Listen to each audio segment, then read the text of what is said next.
Hello everyone, आप देख रहे हैं एक स्टॉल और मैं अभिजीत कुलश्रेष्ठ। तो यार आज की वीडियो में हम जानेंगे कि इथिकल हैकिंग क्या होती है, उसके इंट्रोडक्शन पार्ट को देखेंगे और डीप में पढ़ेंगे कि इथिकल हैकिंग क्या होती है और हैकिंग क्या होती है। तो आज की वीडियो में सिर्फ इतना ही होगा और आज की वीडियो जो होगी वो पूरी थ्योरेटिकल बेस्ड होगी, कुछ भी प्रैक्टिकल नहीं होगा। हम थ्योरेटिकली जानेंगे कि इथिकल हैकिंग में क्या होती है और एथिकल हैकिंग हम कैसे करते हैं और एथिकल हैकर हम कैसे बन सकते हैं। तो यही देखेंगे आज की वीडियो में। तो यार आज की वीडियो को हम शुरू करते हैं। Regular bitch from the A, she say she wanna fuck me when she see me put my chains on. Fucking on a married bitch, but she ain't got her rings on. Every time she get a phone call, I'm on a ring. Introduction to ethical hacking. तो यार हमारी ethical hacking क्या होती है? क्या हमारा जो ethical hacker होता है वो ऐसा दिखता है, जैसे हुडी वाला बंदा है यहाँ पे, या फिर ऐसा दिखता है जैसे मास्क पहन रखा है और ये लैपटॉप को पता नहीं क्या करने की कोशिश कर रहा है? तो हमारे हैकर्स क्या ऐसे दिखते हैं? तो यार बिल्कुल ऐसे नहीं दिखते हैं। मैं आपको बता दूं, ऐसे तो बिल्कुल भी नहीं दिखते। अब हैकर कौन होते हैं? हैकिंग करने वाले कौन होते हैं? अब हैकिंग करने वाले आम लोग ही होते हैं, जैसे आप हो, मैं हूँ, ऐसे ही आम लोग होते हैं। तो जो हैकिंग शब्द है, जो हमारा हैकिंग वर्ड है, वो हमारे अर्ली 90s में आया था और एक हैकर को एक ऐसे डिफाइन करा गया था जो कि एक ग्रेट प्रोग्रामिंग नॉलेज रखता हो, जिसको एक ग्रेट प्रोग्रामिंग नॉलेज हो और बहुत सारे प्रोग्रामिंग आती हो उसे, हम उसको हैकिंग कहते थे। बट टाइम के साथ-साथ रूमर फैलता गया और हैकिंग शब्द को बैड बना दिया गया। अब ये नहीं पता कि मुझे क्यों बना दिया गया, लेकिन जो हैकर होता है या हैकिंग होती है, वो एक ग्रेट प्रोग्रामर मैन को बोला जाता था अर्ली 90s में। अब एथिकल हैकिंग, अब हैकिंग भी यार 2 टाइप की होती है। अब हैकिंग होती है, एक लीगल होती है और इल्लीगल होती है। तो लीगल वाली को हम कहते हैं एथिकल हैकिंग, ठीक है? वो बेसिकली लीगल वर्क होता है सारा। और इल्लीगल हैकिंग को हम बेसिकली हैकिंग कहते हैं या हैकर कह सकते हैं। तो जो हमारी एथिकल हैकिंग होती है ना, वो सारा बात होती है हमारी लीगल वर्क की, कि एक लीगली हमने हैक किया कंपनी को या फिर एक किसी भी वेबसाइट को और हमने लीगली रिपोर्ट भी करा। अब मैं आपको बताऊंगा आगे जाके कि कैसे हम रिपोर्ट करते हैं, कैसे हैक करते हैं, कौन कौन सी मैथडोलॉजीज होती हैं। तो अभी सिर्फ इतना देख लो कि इंट्रोडक्शन टू एथिकल हैकिंग में हमारा एथिकल हैकर कौन होता है? बेसिकली जो हमारा लीगल हैकिंग करता है, ठीक है? और इलीगल हैकिंग भी करते हैं और मैं आपको बताऊंगा आगे कुछ हमारे टाइप्स भी होते हैं हैकर के, हमारे पास कुछ टाइप्स होते हैं वो भी मैं बताऊंगा। और यही था हमारा एथिकल हैकिंग, ठीक है? इंट्रोडक्शन में यही जानेंगे कि एथिकल हैकिंग क्या होती है। अब हैकिंग भी आप देखना चाहते हो तो हैकिंग क्या हो सकती है? बेसिकली आप हैकिंग कह सकते हो किसी चीज़ को एक्सप्लॉइट करना या किसी चीज़ के अंदर एक्सेस लेना। सपोज़ करो अगर यहाँ पे एक मेरे पास कंप्यूटर है, सामने वाला कंप्यूटर लेके बैठा है, अब उसके अंदर मेरे को एक्सेस लेना है, उसके सिस्टम को हमें एक्सप्लॉइट करना है। वही होती है हमारी हैकिंग। बेसिकली हैकिंग को सिर्फ़ इतना ही डिफ़ाइन कर सकते हैं कि एक सामने वाले कंप्यूटर को या हमारा जो टारगेटेड कंप्यूटर है, उसके अंदर एक्सेस लेना, उसे एक्सप्लॉइट करना इज़ नोन एज़ हैकिंग। अब उसी वे को हम लीगली कैसे करते हैं, वो भी हम जानेंगे इस वीडियो में। जो कि लीगली करते हैं, उनको कहते हैं एथिकल हैकर और जो इल्लीगली करते हैं, उनको कहते हैं हम सिर्फ हैकर या इल्लीगल हैकर्स, ठीक है? अब इल्लीगल हैकर्स के बहुत सारे पनिशमेंट्स भी होते हैं, बहुत सारे ऐसे आईटी एक्ट हैं, आईटी लॉज़ हैं, जो कि एक हैकर को ऐसी-ऐसी पनिशमेंट्स देते हैं ना, तो हैक करने से पहले ना मतलब सोच लेना कि अगर पुलिस आ गई ना घर पे तो टाटा बाय-बाय हो जाएगी, ठीक है? तो यही था हमारा एथिकल हैकिंग के अंदर। अब हम देखते हैं कि हमारे ऐसे कौन-कौन से टाइप्स होते हैं हैकर्स के। तो बेसिकली हमारे पास ना कुछ 3 तरह के टाइप्स होते हैं, ठीक है? देयर आर 3 टाइप्स और बेसिकली होते हैं और भी बहुत सारे होते हैं, बोलने को तो बहुत सारे होते हैं। और यहाँ पे अब पहला आता है हमारा white hat hacker, second one is black hat hacker and third one is grey hat hacker. अब सिर्फ ये 3 नहीं होते, बाकी और भी होते हैं जैसे कि हमारा स्क्रिप्ट किडर्स होते हैं, ठीक है? अब बात कर लेते हैं इन सबके एक-एक बारे में। तो हमारा जो व्हाइट हैट हैकर होता है, क्या होता है? अब व्हाइट हैट हैकर को यार आपको अगर डिफाइन करना हो ना, तो आप व्हाइट हैट हैकर को डिफाइन कर सकते हो जैसे कोई ऐसा हैकर जो लीगल काम करता हो, सिर्फ लीगल काम करता हो, लीगली काम करता हो। कोई भी ब्लैक काम नहीं करता, कोई भी गंदा काम नहीं करता हो, ना कोई किसी को एक्सप्लॉइट करना। उसका जो माइंडसेट होता है वो किसी के लिए बुरा नहीं सोचता, वो हमेशा अच्छा सोचता है। वो एक कंपनी में जैसे सपोज़ कर लो, एक कंपनी में साइबर सिक्योरिटी प्रोफेशनल है, साइबर सिक्योरिटी कंसल्टेंट है। वो हमारे व्हाइट हैट हैकर होते हैं। वो कंपनी को बेसिकली एक्सप्लॉइट करते हैं पहले और फिर उन्हें बताते हैं जाके कि आपकी कंपनी में ये लॉज़ हैं या ये फ्लॉज़ हैं, ठीक है? और वही होता है हमारा white hat hacker. Basically white hat hacker हमारे अच्छे इंसान होते हैं और ब्लैक हैट हैकर जो हमारे होते हैं, सेकंड वन तो हमारा ब्लैक हैट हैकर। अब ब्लैक हैट हैकर में क्या होता है हमारा, ब्लैक हैट हैकर होते हैं गंदे लोग। एक नाम में ही पता लग रहा है, ब्लैक हैट, ठीक है? अब ब्लैक हैट हैकर कौन होते हैं? जो इल्लीगली एक्सेस लेते हैं, इल्लीगली हैक करते हैं। उनको कहते हैं हम ब्लैक हैट हैकर। फिर उसके बाद आते हैं हमारे पास ग्रे हैट। अब ग्रे हैट कौन होते हैं? या व्हाइट हो गया, ब्लैक हो गया, ठीक है? अच्छे लोग हो गए, बुरे लोग हो गए, अभी ग्रे कौन होते हैं? अब ग्रे हमारे होते हैं बेसिकली जो दोनों काम करते हैं, व्हाइट भी करते हैं, ब्लैक भी करते हैं। वो उनकी मर्ज़ी होती है, टोटली अपने डिपेंड पे रहते हैं कि उन्हें कब अच्छा काम करना है, कब बुरा काम करना है। तो हमारे वो ग्रे हैट हैकर होते हैं और ग्रे हैट हैकर का ना सबसे बेस्ट एग्ज़ाम्पल है बग बाउंटी, ठीक है? जो बग बाउंटी हंटर होते हैं ना, वो बेसिकली क्या करते हैं, पहले कंपनी की जो वेबसाइट होती है उसे हैक करते हैं, ठीक है? फिर हैक करने के बाद उन्हें अगर कोई फ्लॉज़ मिलता है या उनको एक्सेस मिल जाता है, फिर वो कंपनी को जाके रिपोर्ट करते हैं, एक रिपोर्ट जनरेट करते हैं और कंपनी को बताते हैं कि आपकी इस वेबसाइट पे, इस यूआरएल पे या इस जगह पे ये बग है, ये वल्नरेबिलिटीज़ है। ठीक है? ये हो गए हमारे 3 टाइप के हैकर और भी होते हैं जैसे कि हमारे स्क्रिप्ट किडीज़ होते हैं। अब स्क्रिप्ट किडीज़ कौन होते हैं? देखा होगा यार आपने यार जो छोटे-मोटे हैकर्स होते हैं या छोटे-मोटे बच्चे होते हैं कि यार मैंने ये हैक कर लिया, मैंने वो हैक कर लिया। खाली निक्स में 2-3 कमांड लगाएँगे और सोचेंगे अपने आप को कि हैकर हैं, तो वो होते हैं हमारे स्क्रिप्ट किडीज़। उन्होंने अपना कुछ नहीं करा, उन्होंने क्या करा बेसिकली आपने गिटहब का नाम सुना होगा, गिटहब पे गए, उन्होंने रिपॉज़िटरी उठाई, उन्होंने कोड उठाया, उसी कोड को रन कर दिया और कुछ हाँ, ठीक है थोड़ा बहुत सीख गया। गली का वाईफ़ाई हैक कर लिया, किसी घर का वाईफ़ाई हैक कर लिया, कुछ भी कर लिया, फ़िशिंग कर दी, ठीक है? तो वो अपने आप को हैकर समझते हैं, वो होते हैं हमारे स्क्रिप्ट किडीज़। अब हमारे स्क्रिप्ट किडीज़ भी हैकर होते हैं, 4 तरह के तो मैंने आपको बता दिया और भी बहुत सारे होते हैं यार, लेकिन जो मैंने 3 मेन होते हैं ना, मैंने मेंशन कर दिए हैं। हमारा व्हाइट हैट होता है, ब्लैक हैट होता है और हमारा होता है ग्रे हैट, ठीक है? ये हमारे 3 मेन टाइप के हैकर्स होते हैं। अब कुछ देख लेते हैं हमारे यहाँ पे बेसिक टर्मिनोलॉजीज़ होती हैं। अब सबसे पहले आता है हमारा वल्नरेबिलिटी, ठीक है? अब वल्नरेबिलिटी क्या होती है? अब वल्नरेबिलिटी वल्नरेबिलिटी यार पहली बार सुन रहे हो, कोई बात नहीं। बहुत बार सुनोगे, ये शब्द एक ऐसा शब्द है ना कि साइबर सिक्योरिटी के डोमेन में आप बार-बार सुनोगे, बार-बार सुनोगे। वल्नरेबिलिटी क्या होती है? अब वल्नरेबिलिटी आप कह सकते हो सपोज़ करो आप एक वेबसाइट को हैक करने गए, ठीक है? अब उसका एक यूआरएल वल्नरेबल है। लाइक वल्नरेबल क्या है कि वहाँ पे वहाँ के थ्रू उस यूआरएल के थ्रू हम एक्सेस ले सकते हैं उस वेबसाइट के अंदर, कुछ भी कर सकते हैं यार। सपोज़ कह लो एक स्क्रिप्ट डाल दी, जावास्क्रिप्ट की कोई स्क्रिप्ट डाल दी हमने पैरामीटर में, ठीक है? और उस पैरामीटर में के थ्रू अब हम एक्सेस ले पा रहे हैं, वो है हमारा वल्नरेबल पॉइंट। अब उसी को हम कहते हैं वल्नरेबिलिटी।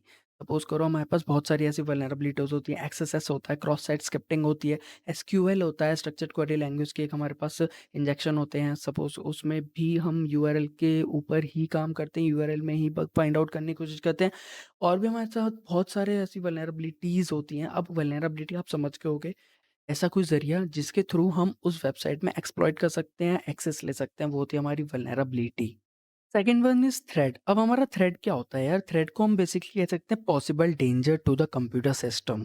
बेसिकली कुछ ऐसे पॉसिबल अटेम्प्ट्स या पॉसिबल कुछ भी कह सकते हो यार जिसके थ्रू हम वल्नरेबिलिटी को फाइंड आउट कर सकते हैं या फिर वल्नरेबिलिटी हम ढूँढ सकते हैं एक कंप्यूटर के अंदर, ठीक है? ऑर्गेनाइज़ेशन के अंदर जो कि नहीं होना चाहिए बेसिकली थ्रेड का मतलब यही होता है कि कोई सा भी डेंजर जो कि नहीं होना चाहिए उस ऑर्गेनाइज़ेशन में।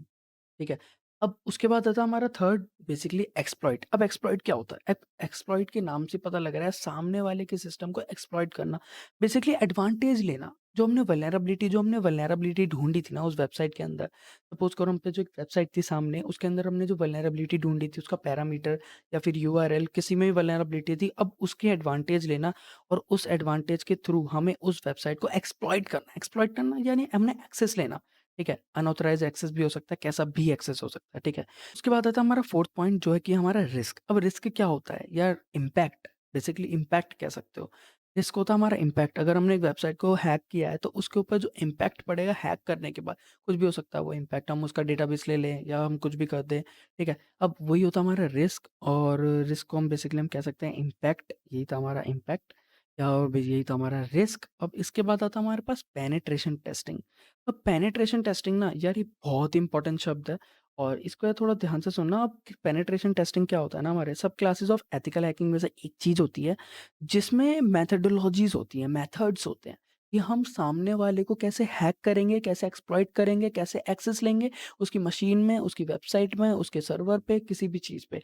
वो होती है हमारी पेनिट्रेशन टेस्टिंग जिसमें हमारा एम होता है, ठीक है? पहले हम एम रखते हैं, हमारा ये एम है, हम मेथोडोलॉजी बनाते हैं और उस मेथोडोलॉजी को फॉलो करके हम उस सामने वाली वेबसाइट में, सामने वाली ऑर्गेनाइज़ेशन में, सामने वाले कंप्यूटर में, सामने वाले सिस्टम पे हम एक्सेस लेते हैं, उसे एक्सप्लॉइट करते हैं, उसमें वल्नरेबिलिटी ढूँढते हैं। यही था हमारा पेनिट्रेशन टेस्टिंग और ये थी हमारी कुछ बेसिक टर्मिनोलॉजीज़ जो कि आप इस फील्ड में ना सुनते रहोगे। वल्नरेबिलिटी हो गया, थ्रेट हो गया, एक्सप्लॉइट हो गया, रिस्क हो गया, पेनिट्रेशन टेस्टिंग हो गई। तो ये तो आप सुनते ही रहोगे। ये हमारी कुछ बेसिक टर्मिनोलॉजीज़ थी और अब बढ़ते हैं हमारे अगले टॉपिक पे, वो होगा हमारा टाइप्स ऑफ पेनिट्रेशन टेस्टिंग। अब हमने पेनिट्रेशन टेस्टिंग तो जान लिया यार कि पेनिट्रेशन टेस्टिंग क्या होता है।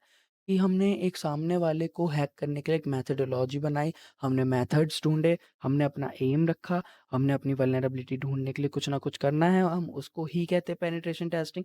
अब इसके भी हमारे पास कुछ टाइप्स होते हैं। टाइप्स में हमारा सबसे पहला आता है नेटवर्किंग या नेटवर्क पेनिट्रेशन टेस्टिंग। अब नेटवर्क पेनिट्रेशन टेस्टिंग क्या होता है? अब सोचो यार, थोड़ा-सा सोचो। नेटवर्क पेनिट्रेशन टेस्टिंग, मैंने पेनिट्रेशन टेस्टिंग तो बता दिया कि सामने वाले के लिए हमें हैक कैसे करना है, उसकी मेथड। नेटवर्क आ रहा है तो यार खुद सोचो ना यार, नेटवर्क को हैक करने की मेथोडोलॉजी। बेसिकली नेटवर्क को हम कैसे हैक करेंगे, बहुत सारे स्टेप्स होते हैं, आगे जाके बहुत स कुछ जानोगे, ये सिर्फ़ इंट्रोडक्शन पार्ट है, आगे जाके बहुत कुछ देखना है अभी, और ये फ़ील्ड बहुत बड़ी है और जितना पढ़ोगे उतना गेन करोगे, ठीक है? अब ये हमारा नेटवर्क पेनिट्रेशन, हमारी टेस्टिंग यही थी। तो एक सामने वाले नेटवर्क को कैसे हैक करना, सिर्फ़ अभी इतना जानो कि यार क्या होता है नेटवर्क पेनिट्रेशन टेस्टिंग? क्या है? कुछ नहीं है। सामने वाले इस नेटवर्क को कैसे हैक करना है, उसकी मेथड्स, उसका एम, क्या टारगेट है, कैसे हम जाएँगे, उसको कैसे एक्सप्लॉइट करेंगे, कैसे एक्सेस लेंगे, वो होता है हमारा नेटवर्क पेनिट्रेशन टेस्टिंग। उसके बाद सेकंड आता है हमारे पास मोबाइल एप्लीकेशन पेनिट्रेशन टेस्टिंग।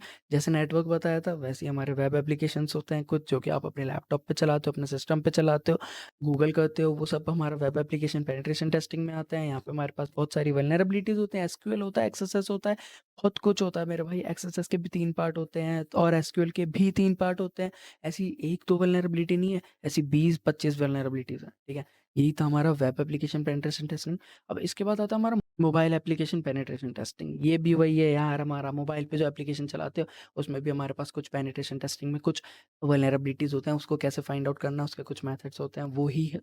उसी को हम कहते हैं मोबाइल एप्लीकेशन पेनिट्रेशन टेस्टिंग। उसके बाद हमारे पास सोशल इंजीनियरिंग आती है। अब सोशल इंजीनियरिंग क्या होती है यार? सोशल इंजीनियरिंग बेसिकली मैं बता दूँ तो, सपोज़ करो अगर आपको सामने वाले बंदे के सिस्टम में हैक करना है, आपने फ़िशिंग के बारे में नाम सुना होगा ना यार, बहुत कॉमन है फ़िशिंग पेजेज़, या कोई भी बना लेता फ़िशिंग पेजेज़। एक 10वीं क्लास का बच्चा होगा ना यार, उससे भी कहोगे फ़िशिंग पेज बना के दिखा दे, अगर वो हैकिंग जानता होगा थोड़ी-सी भी, तो वो आराम से बना के दे देगा। तो सोशल इंजीनियरिंग में क्या होता है, सपोज़ करो आपने एक पेज बना लिया, आपने एक सपोज़ करो कुछ भी बना लिया, कुछ भी बना लिया से फ़िशिंग पेज बना लिया सपोज़ करो किसी भी वेबसाइट का, और आपने उसमें लिख दिया कि लॉगिन करने के लिए ये पासवर्ड होता है, हमें क्या करना है? बेसिकली जो सामने वाला हैकर नहीं कहूँगा, सामने वाला जो भी आपका टारगेट है, ठीक है? उसको कन्विंस करना है कि वो हमारे फ़िशिंग पेज में अपने क्रेडेंशियल्स डाल दे। अब कुछ भी क्रेडेंशियल्स हो यार, कुछ भी, चाहे उसका जीमेल माँग लो, फ़ेसबुक माँग लो, इंस्टा माँग लो, व्हाट्सएप माँग लो, कुछ भी माँग लो, ठीक है? अब आप सपोज़ करो उसे ऐसे कन्विंस करना है कि वो आपकी बातों में आ जाए और उसको लगे कि आप एक ऑथराइज़्ड पर्सन हो, अनऑथराइज़्ड नहीं हो, और वो आपकी बात माने और उस पेज पे जाके अपने क्रेडेंशियल्स डाल दे और वो क्रेडेंशियल्स आपके पास आ जाएँगे। उसी को कहते हैं हम सोशल इंजीनियर पेनिट्रेशन टेस्टिंग। और इसके बाद आती है हमारे पास फिज़िकल पेनिट्रेशन टेस्टिंग ना यार, बहुत लाइक कभी नहीं होती। एक तरह से तो मान लो बहुत ही कम देखोगे इस फ़ील्ड में कि फिज़िकली जाना किसी के पास और उसके बारे में फाइंड आउट करना या उसकी मेथोडोलॉजी बनाना। फिज़िकली कुछ भी नहीं होता इस फ़ील्ड में, सब कुछ वर्चुअली होता है, सब कुछ वर्चुअली होता है, ठीक है? और साइबर सिक्योरिटी के तो यार सबसे बड़ा प्रॉफ़िट यही है कि आप कहीं से भी बैठ के कहीं किसी भी चीज़ को हैक कर सकते हो। आप अगर इस दुनिया के इस कोने में हो ना, तो उस कोने में भी हैक कर सकते हो बिना किसी वहाँ जाए, बिना किसी नॉलेज लिए, ठीक है? इंटरनेट में इतनी पावर है, ठीक है? यही था हमारा पेनिट्रेशन टेस्टिंग के कुछ प्रकार, ठीक है? ये हमारे कुछ टाइप्स थे। इसके बाद आते हैं हमारे रिपोर्ट राइटिंग। तो यार अगर देखो, अगर आपको थोड़ा-सा भी याद होगा ना, हमने जब वीडियो शुरू करी थी मैंने आपको बताया था कि रिपोर्ट राइटिंग होती है। पहले हैक कर लेते हैं कम सिस्टम को, ठीक है? या एक ऑर्गनाइज़ेशन की वेबसाइट को या ऑर्गनाइज़ेशन को, फिर हम एक रिपोर्ट लिख के देखते देते हैं कि सर या मैडम आपके इस वेबसाइट में इस जगह पे, इस यूआरएल पे, इस पैरामीटर पे, यहाँ पर एक वल्नरेबल हमें मिला है, एक्सएसएस मिला है, एसक्यूएल मिला है, कुछ भी मिला है, फाइल अपलोड मिला है, बहुत सारी ऐसी वल्नरेबिलिटीज़ होती हैं, कुछ भी मिला है, आप एक रिपोर्ट जनरेट करोगे। एक आसान शब्द में या एक लेमन लैंग्वेज में आप उन्हें समझाओगे कि आपके मशीन को या आपके ऑर्गेनाइज़ेशन को या आपकी वेबसाइट को हमने कैसे एक्सप्लॉइट किया, एक्सेस लिया। अब उसी को कहते हैं हम रिपोर्ट राइटिंग। रिपोर्ट राइटिंग होता है ना यार, हमें अब रिपोर्ट बना के देनी है बेसिकली। उसमें लिखना है कि हमने कैसे हैक किया है, ठीक है? वही होती है हमारी रिपोर्ट राइटिंग। इतना ही था रिपोर्ट राइटिंग में, ज़्यादा मत देखो, वैसे भी नाम में ही पता लग रहा है रिपोर्ट राइटिंग, कि क्या-क्या खराबी है, क्या-क्या सही करना है, और आप उसमें अपना राय भी दे सकते हो कि आप वो वल्नरेबिलिटी कैसे सॉल्व कर सकते हो। यही था हमारा रिपोर्ट राइटिंग में आगे। अब हम देखते हैं अपना कुछ 5 फेसेज़ होते हैं हैकिंग के, ठीक है? अब हमारे पास कुछ ना फेसेज़ होते हैं, जब आप हैकिंग करने जाते हो ना, तो इसमें ना बहुत सारे कुछ फेस होते हैं, जैसे यहाँ पे 5 दे दिए हैं, और तो नहीं होते हैं। यूनिवर्सली 5 आप फेस कह सकते हो, जो कॉमनली होते हैं या हर हैकर उसे फॉलो करता है। जब आप हैकिंग करोगे ना, तो आप भी खुद फॉलो करोगे, ठीक है? तो इसमें सबसे पहला आता है हमारे पास रिकॉनाइसेंस। हमारा जो पहला फेस होता है हैकिंग का, वो होता है रिकॉनाइसेंस। रिकॉनाइसेंस क्या होता है? रिकॉनाइसेंस में क्या होता है, सपोज़ करो अगर आपके पास ये एक रूम है, ठीक है? ये एक रूम है और अब इस रूम के अंदर आपको हैक करना है। अब आप इसके अंदर हैक करना चाहते हो, तो कैसे करोगे? कैसे करोगे? अब इस रूम के बारे में थोड़ी इन्फॉर्मेशन तो होगी ना आपको, कि सपोज़ कर लो ये मेरा टारगेट है। ये हमारा टारगेट है, ठीक है? और अब इस टारगेट के बारे में अगर आपके पास इन्फॉर्मेशन ही नहीं होगी, भाई उसका नाम क्या है, पता क्या है, कहाँ रहता है, क्या करता है, क्या खाता है, क्या पीता है, कौन है, इंसान है, जानवर है, नहीं पता होगा, तो आप उसे हैक कैसे करोगे? कैसे करोगे? बेसिकली एक हैकर जो होता है ना, वो हैक करने से पहले इन्फॉर्मेशन गैदर करता है। इन्फॉर्मेशन गैदरिंग हमारा सबसे पहला पार्ट होता है, सबसे पहला फेस होता है हैकिंग का। रिकॉनाइसेंस मतलब इन्फॉर्मेशन गैदरिंग। एक टारगेट है, उसके बारे में पहले हम इन्फॉर्मेशन गैदर करेंगे कि उसका क्या पता है, क्या नाम है, क्या है, सब कुछ है, सब उसकी कुंडली निकाल लेंगे, उसकी जन्म कुंडली निकाल लेंगे, उसके बारे में जान लेंगे। एक अच्छा हैकर वही होता है जो किसी के बारे में भी इन्फॉर्मेशन निकाल सकता है, क्योंकि यार इंटरनेट के वर्ल्ड में ना ऐसा कुछ नहीं है जो छुपा हुआ हो, सब कुछ है इंटरनेट पे, सब कुछ लाइक कुछ भी ढूँढ लो, कुछ भी तो सब कुछ है इंटरनेट पे, ठीक है? अब हैकिंग का हमारा सबसे पहला फेस होता है रिकॉनाइसेंस। रिकॉनाइसेंस बेसिकली इन्फॉर्मेशन गैदरिंग, ठीक है? इन्फॉर्मेशन को गैदर करना और एक जगह लिखते चलना, एक जगह गैदर करना, ठीक है? अब उसके बाद हमारा आता है दूसरा फेस, वो होता है हमारा स्कैनिंग। अब स्कैनिंग में क्या होता होगा यार? स्कैनिंग में क्या, सपोज़ करो हमारे पास एक सामने मशीन है या हमारे पास एक हैकिंग मशीन जिसको हम हैक करने जा रहे हैं, ठीक है? अब उसके बारे में हम कुछ देखेंगे कि उसमें कौन-से ओपन पोर्ट्स हैं। हम उसे स्कैन करेंगे, एनमैप का यूज़ करेंगे। अब एनमैप क्या होता है? नेटवर्क मैपर होता है। नेटवर्क मैपर नहीं पता होगा, आप अभी इंट्रोडक्शन पढ़ रहे हो एथिकल हैकिंग के, तो धीमे-धीमे जानोगे, सब जानोगे यार। चैनल को सब्सक्राइब करो, ठीक है? मैं सब बताऊँगा आपको, आगे की वीडियो फॉलो करना, आप एक पक्का एक एथिकल हैकर बन जाओगे, ठीक है? अब स्कैनिंग में क्या होता है? पोर्ट स्कैनिंग होती है, ठीक है? नेटवर्क स्कैनिंग होती है कि उस नेटवर्क पे कौन-सी वल्नरेबिलिटीज़ हैं या कौन-सा पोर्ट ओपन है या कौन-सा पोर्ट क्लोज़्ड है, क्योंकि यार हमारे सिस्टम में ना बहुत सारे पोर्ट होते हैं। 36,000 के आस-पास पोर्ट्स होते हैं, उसमें से कौन-सा ओपन है, कौन-सा नहीं है, ठीक है? और हमारे पास कुछ फाइल ट्रांसफर प्रोटोकॉल या कुछ हमारे पास प्रोटोकॉल्स होती हैं, ठीक है? बेसिकली फाइल ट्रांसफर प्रोटोकॉल होती है, बहुत सारी एसएमटीपी प्रोटोकॉल होते हैं, उन प्रोटोकॉल के थ्रू भी हैक कर सकते हैं। कुछ हमारे पोर्ट्स होंगे, कुछ ओपन पोर्ट्स होंगे, उस नेटवर्क पे कुछ वल्नरेबिलिटीज़ होंगी, हम उन सबको स्कैन करेंगे, ठीक है? उसके लिए टूल्स आते हैं, नेटवर्क मैपर आता है और भी बहुत तरह के टूल्स आते हैं, वो मैं आपको बताऊँगा अगली वीडियो में, ठीक है? स्कैनिंग में बेसिकली यही होता है, ओपन पोर्ट या क्लोज़ पोर्ट को देखते हैं, नेटवर्क को देखते हैं, उसके ऊपर कौन-सी वल्नरेबिलिटीज़ हैं, यही होता है हमारा स्कैनिंग में। ज़्यादा मत पढ़ो, ज़्यादा मत देखो, सिर्फ़ इतना ही समझो।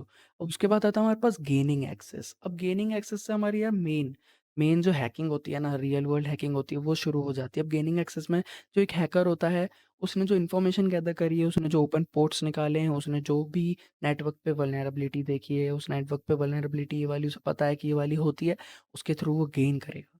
वो एक्सेस गेन करेगा। अब एक्सेस गेन में करेगा तो यहीं से हमारी रियल हैकिंग शुरू होती है, ठीक है? अब तक तो वो इन्फॉर्मेशन गैदर कर रहा था, उसके बारे में फाइंड आउट कर रहा था, कौन से ओपन पोर्ट्स हैं, कौन से नेटवर्क हैं, कौन सी सर्विसेज़ चल रही हैं उस पे। अब यहाँ से हमारी मेन हैकिंग शुरू हो जाती है, बेसिकली गेन करता है वो एक्सेस सिस्टम के अंदर जिसे वो हैक करने जा रहा होता है, ठीक है? और उसके बाद आता है हमारे पास मेंटेनिंग एक्सेस। जो 4th जो फेज़ होता है वो था हमारा मेंटेनिंग एक्सेस। अब मेंटेनिंग एक्सेस में क्या होता है यार, अब सपोज़ करो मैंने आपको ये कमरे का वो बताया था। अब ये जो कमरा है इसके अंदर आप घुस तो गए, ठीक है? अब इसके अंदर घुसने के बाद अगर कोई सोचो इस दरवाज़े से कोई आ गया, तो कैसे निकलोगे? अब आप बनाओगे बैकडोर, ठीक है? अब बैकडोर बनाओगे ताकि बैकडोर क्यों होते हैं? अगर यहाँ से कोई आगे से आ रहा है, तो आप पीछे से चले जाओ, ठीक है? आप पीछे से चले जाओ, यही होता है हमारा बैकडोर में। अब मेंटेनिंग एक्सेस में यही करते हैं। अब आप अगर हैकिंग करने जाओगे, आप चोरी भी करने जाओगे, तो क्या होता है बेसिकली अगर आपने कुछ छुआ, तो आपके वहाँ फिंगरप्रिंट हो जाएँगे या फिर आप चल के जा रहे हो, आपके वहाँ पे शू के वो जो प्रिंट होते हैं वो आ जाएँगे। अब उन्हीं सब कुछ चीज़ को क्लियर करने के लिए आप ग्लव्स पहन के जाओगे, जूते पहन के जाओगे, ऐसे जिससे वो ना आए, प्रिंट्स ना आए, ठीक है? अब इसलिए अब हैकिंग में भी ऐसा ही होता है, जो मेंटेनिंग एक्सेस में बैकडोर बनाए जाते हैं कुछ सिस्टम के अंदर, ताकि अगर हमें स्कैन भी कर रहा हो या हमें पकड़ने के लिए कोई आ रहा हो, तो हम बैकडोर का यूज़ करो और ईज़िली एग्ज़िट मार लें, ठीक है? ताकि हमें कोई कैच ना कर पाए, हमें कोई पकड़ ना पाए। यही था हमारा मेंटेनिंग एक्सेस में। उसके बाद आता है हमारे पास क्लियर इंटरैक्ट्स। या देखो, जब हैकिंग कंप्लीट हो जाती है ना, या जब चोरी कंप्लीट हो जाती है, सपोज़ कर लो कोई चोर होता है ना, इफ तो वो क्या करता है, क्लियर करके जाता है सब कुछ, कि ताकि कोई अगर दोबारा वहाँ पे आए, उसे पता ना लगे कोई यहाँ पे आया है या यहाँ पे चोरी हुई है, यहाँ पे कुछ हुआ है, ठीक है? उसको कहते हैं हम क्लियरिंग ट्रैक। वो क्लियर कर देता है सब कुछ अपने बारे में, कोई भी निशानी, कोई भी प्रूफ़, कोई भी कुछ भी नहीं छोड़ के जाता है, ठीक है? यही था हमारा क्लियरिंग ट्रैक्स। अब 5 फ़ेजेज़ मैंने आपको बता दिए हैकिंग के, ठीक है? यही होते हैं हमारे पास, reconnaissance, scanning, gaining access, maintaining access and clearing tracks. जब आप रियल वर्ल्ड में प्रैक्टिकल में हैक करोगे ना, तो आप देखना बेसिकली ये 5 फेसेस ही फॉलो करोगे, और ये 5 फेसेस ही हर कोई फॉलो करता है हैकिंग में, ठीक है? अब यही था हमारा कुछ इंट्रोडक्शन हैकिंग के बारे में। आई नो बहुत थ्योरेटिकल पार्ट हो गया, इसके ऊपर हम प्रैक्टिकल भी लाएँगे, तो चैनल को सब्सक्राइब, लाइक, शेयर या सब कर देना, ठीक है? और बहुत सारी इंटरेस्टिंग वीडियो भी आना बाकी हैं। और इंट्रोडक्शन हमने देखा था आज एथिकल हैकिंग के बारे में, हैकिंग के बारे में जाना, हैकर्स के बारे में जाना है, कैसे क्या हुआ है, ठीक है? तो आज की वीडियो को हम ख़त्म करते हैं यहीं पे ही। और अगर वीडियो पसंद आई हो तो लाइक, शेयर, कमेंट, सब्सक्राइब सब करके जाना यार, ठीक है? और मिलते हैं अगली वीडियो में। Till then bye.